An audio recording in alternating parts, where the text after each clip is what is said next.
A particle of mass m is situated at the center of a spherical shell of same mass and radius a. The magnitude of gravitational potential at a point situated at a by 2 distance from the center will be.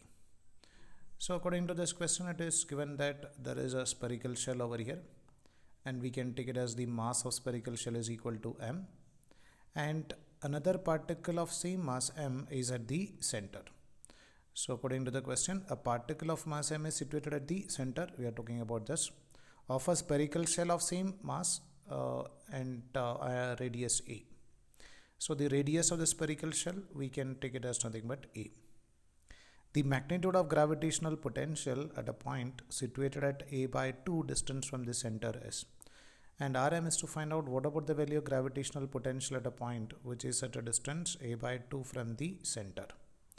So you can write net gravitational potential will be equal to potential due to this mass which is kept at the center, which we can take it as minus of gm divided by distance is a by 2 minus the value of potential due to shell.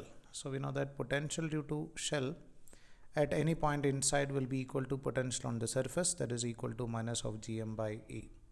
So we can write this as minus of gm by a if we are taking it as common. So we can write this as nothing but 2 plus 1.